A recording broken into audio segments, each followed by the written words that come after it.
दीन पहले, बाकी सब चीजें बाद में भाई। इंसान के माँ बाप तो भी फिर दीन के बाद में कंट्री, आते हैं। हाँ हाँ वो तो पता है मुझे, लेकिन कंट्री कहाँ पर आती है? कंट्री का तो कोई मायने रहा नहीं ना फिर। कंट्री तो माँ बाप के बाद भी आती है। माँ बाप यानी माँ बाप से, अगर आप हाँ, माँ बाप और कंट्री में मसलन कॉन्ट्रडिक्शन हो जाए, तो आप माँ बाप के साथ जाएंगे या कंट्री के साथ जाएंगे? जो हक पे होगा उसके साथ जाऊंगा।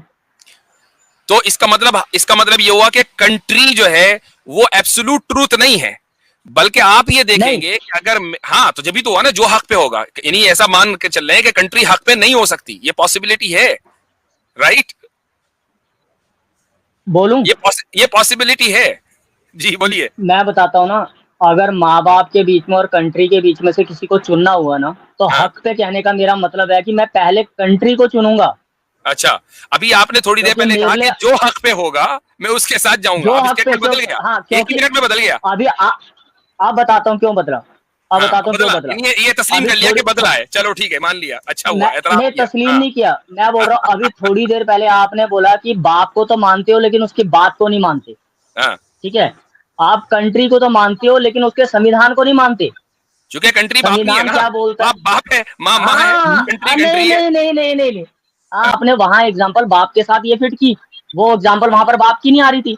आपने बोला कि बाप को तो मानते हो लेकिन उसकी बात को नहीं मानते, तो मैं आपको हम्म, बोल रहा हूँ कंट्री को तो मानते हो लेकिन उसकी संविधान को नहीं मानते, उसकी बात को नहीं मानते, अच्छा, तो मैं नहीं, यहाँ आप पर इस एक वजह से मिनट, फिट कर रहा हूँ।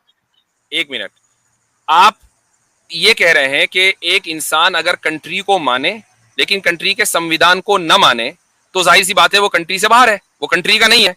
मैं और आप दोनों एक ही बात कह रहे हैं, मैंने कौन सी दूसरी बात कही है? मैं भी यही कह रहा हूं कि आप अगर किसी मुल्क में रहते हैं तो वहां के संविधान को या वहां के कॉन्स्टिट्यूशन और लॉ एंड ऑर्डर को आपको मानना पड़ेगा, ये भी इस्लामी हुक्म है।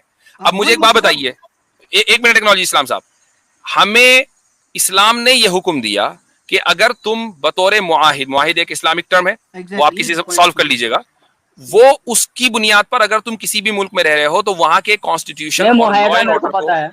हाँ वो वहां के लॉ एंड ऑर्डर को आपको तस्लीम करना पड़ेगा। ये हम इस्लाम की वजह से मानते हैं। तो अब इस्लाम बड़ा हुआ या कंट्री हम्म। बड़ी हुई?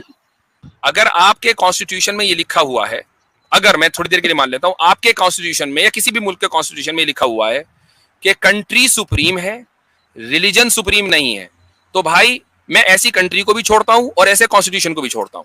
अब बोले आप, बाकी हाँ जो नहीं छोड़ता वो हाँ, जाने। तो